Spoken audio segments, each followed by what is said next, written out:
Hi there. Today we're going to be having a look at the database question from the 2017 Free State CAT paper. If you have a look at the question paper, you'll see that we are going to be working with the database 5info. To download the data file, you will find that is here, 5info, and open that. You'll find that we are provided with courses, drought, and participants. You also have a partial query, a partial report. All right. The first question is going to refer to the courses table. We're going to be asked to change courses land, that particular field, to a 25 character field size. So, have a look at courses. Open this in design view. We will have to enable content to work on it. Open this in design view. And courses land is the very first property. Its current field size is 255. Just going to close the property now. So we make that 25. Second question is set course ID so that a user is forced to insert data and to accept no duplicates. Do not change the primary key. At the moment, there is no primary key set. But anyway, let's have a look at course ID. To make sure that we're required to put information in, that means change required to yes. And the indexed at the moment is duplicates okay. So we're going to have to change that to yes, no duplicates. That makes it fulfill all the requirements of a primary key, except in that we're told not to make it a primary key. That would have been a shortcut if we were able to do that. All right. Next, create an input mask on course ID so that the user inserts a code made up as follows: 3 compulsory capital letters, 1 optional capital letter, and 3 compulsory digits. If you have a look at the input mask sheet, which is attached in your course webpage, you'll find that the code for 3 compulsory letters, capital L. Code for a optional letter is a question mark. Code a digit 0. To make letters capital, you use the greater than symbol. So to construct our input mask, make all the letters capital, we need 3 compulsory letters, 1 optional letter, and 3 compulsory digits.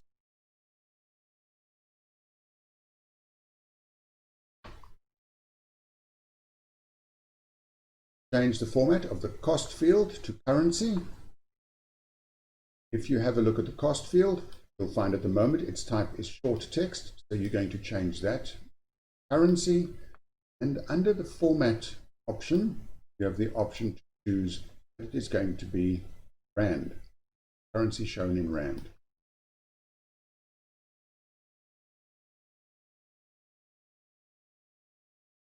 Next question. Change the field properties of available to be yes, no instead of true, false. This doesn't actually change the type. So this is available. You'll see it's a yes, no type. That's the only type we have here that has that particular property. But format again allows us to choose how it will be displayed. And we're going to choose that it displays as no. Then we want to go to the subject blocker field, which allows a student to choose the following options: maths, life science, physics science, history, and computer science. I make the instruction edit the values to add a new option. So field values are already there. If you have a look at the database and we look at subjects, short text, look at the lookup tab, you'll find that we already have row source with several fields filled in. Close the property sheet for a moment. We are told we must add new option, geography and delete history. Here where we have history, I'm going to add geography.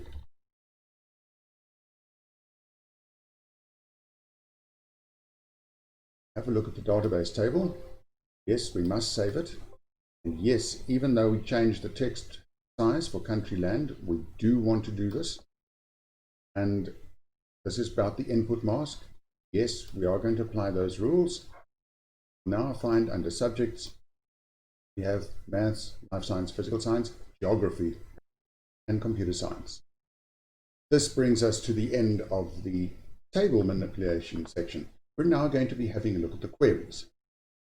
So we close this table and let's have a look at the next section. We want to create a query called query 2 based on the courses table, and this must show just course, duration, and cost. Let's start with that. So we go to create it using the wizard for now. We're going to display course, duration, cost. So course, duration, and cost.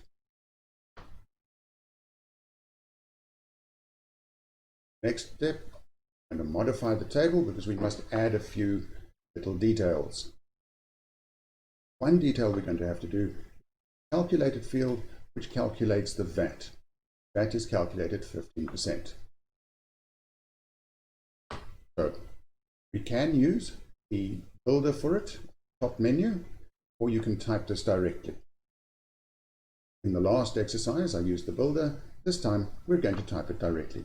Field name must be VAT Inc. So that's what we're going to type, VAT Inc. You add the colon. Everything before the colon is going to be the column heading. Everything after the colon going to be formula. And we're going to use cost. This name as it appears there exactly. Cost. Coster. If there's no space in the name, no white space, you can leave the square brackets out. But if you do have white space, you're going to have to put the square brackets in, because that defines the full field name in Microsoft Access. And they want the cost with VAT included. So we're going to multiply this by 1.15. Another way of doing this would be to, for complicated formula, cost plus cost times 50%. 1.15 is simple. You want that to show. That little error was in this particular computer of mine, we're set to use the South African comma. It means I've got to make it 1,15. Now it will go. Go. They may want us to show this in rands. Let's check. They don't. But if they did, I would have to modify the way this particular field is displayed. If I have a look at the properties associated with that particular field, you'll find format on the right, format, currency. Now when I view this, it will display in the local currency format that your computer is set to, rands in this case. All right, we're done with that one. They now want us to have a look at question 5.3. Display only the information in the same order as shown in the example. So we're going to modify the existing query and show this in this order. Okay, let's have a look at this query. Close 5.2. And yes, we do want to save. The moment this has the wrong name, rename it to RY 5.2. When you're dealing with your matric final exam, do make sure that you use the correct names. In some cases, marking may be automated. Other cases, markers may be looking for specific names and will ignore things that don't match. So Don't take chances. Let's have a look at 5.3. We open it in design view, and you'll see we only have 2 columns showing at the moment. Courses and spaces available. What we're required to do, show courses, spaces available, and available with split bar. So let's have a look at those. We're going to add a column. Here we're going to add look from the available options. That gives us our fields. Do they want us to sort it in any particular way? It looks like it has to be alphabetic by course. So go back to the database. Moment, that does seem to be the case. But if we want to make it explicit, then I would choose sort, sending, and if there was a difference in the order, it would now be in alphabetical order. Implied in this question, but not explicitly stated, you'll notice that all the spaces available actually have values, and available with split bar, those are the ones that are actually true, the yes answer. So all the options which are 0 or are not true, these ones are not shown. We must modify this query so that I'm going to say equals yes or equals true. There we show the ones that are yes,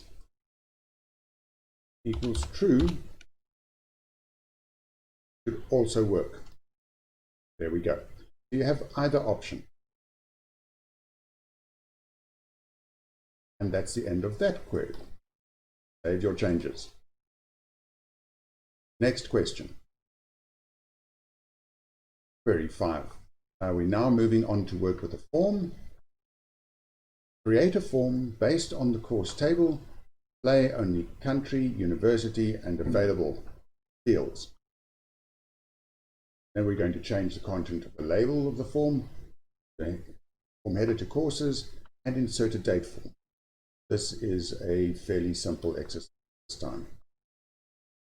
Create form. You can use the wizard. First, make sure that you have courses table selected. You can use the wizard. Then you're going to have to delete a lot of fields. So, because we used the wizard in the last video, let's go about it by creating from scratch this time. We're going to use form design. You'll notice it gives us that is totally blank.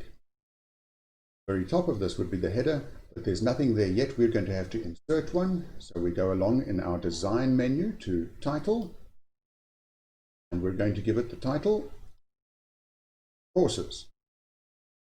When they say change the content of the label in the form, they imply in this instance that you used the wizard. Courses. No particular requirements for how it was centered or size were made, but if you needed to change those, you could do that by going to the format menu and changing alignment, size as needed. Larger, space for text, and there we go. We're going back now to the detail section. We're going to insert some fields. Have a look at the top menu. Design section, you'll find AB. This is to insert a data field, or we could go along to the right hand side. You'll find add existing fields. No fields are available. Let's show all the tables. We're going to take courses. I want to add, which fields do we want? We want country, university, and available. So country, university, available. They don't say how these should be formatted. We can always make these bigger if we want and space them out.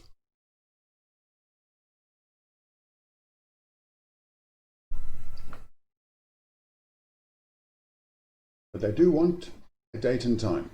We are asked to insert a date field in the footer of the form. So we are going to need footer of the form. You'll see we already have a form. Do the form footer up. If the form footer was not showing, which would be the case, that would have to add a form footer. We're now going to insert date and time. Date.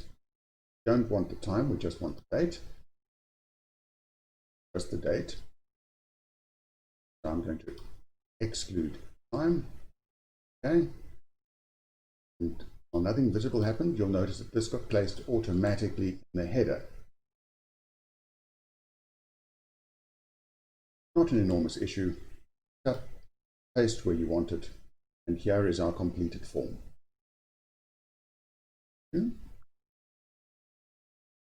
There it is.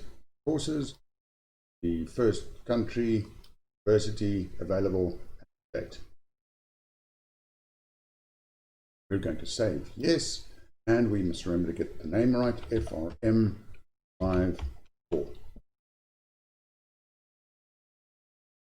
For question 6, a report called RPT55 has been created, and we're going to be asked to group the records according to the available bespoke field, then insert a function to determine how many courses are available and how many courses are not available. And then lastly, add a suitable label to the function. So we open this in design view, could open it in layout view as well, and you'll find group and sort in the bottom. If this is not showing, under the design menu there is the group and sort button. Click on that to show. I'm going to add a group and we're going to group it on available. Next, we want to show how many of these are available. I want to show the number of available as well as the number of unavailable.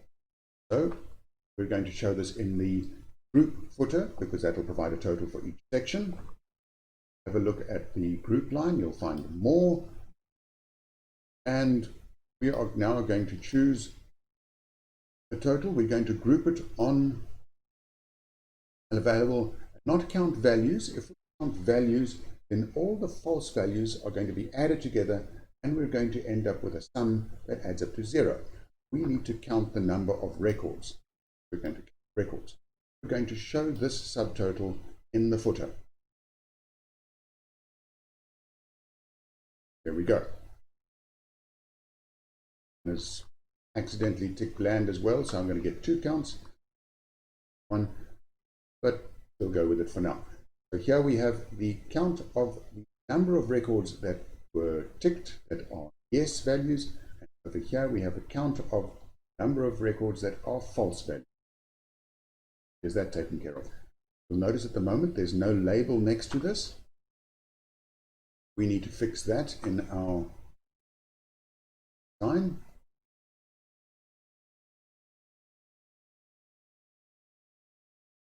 Go to design view. You can do it in layout view as well. Here is count. Delete the one we don't need. And we need to add a label. So if you go to the design section, you'll find labels. That's the AA option. There is my label, and I can give it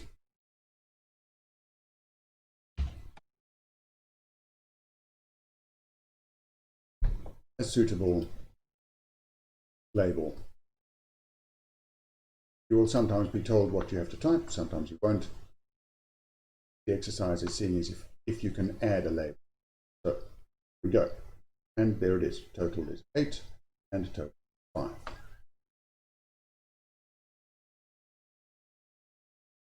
And you save. You're done. So, I hope that's a useful exercise to you. Try it out and see how it goes. Thanks for watching. I'll see you again next time.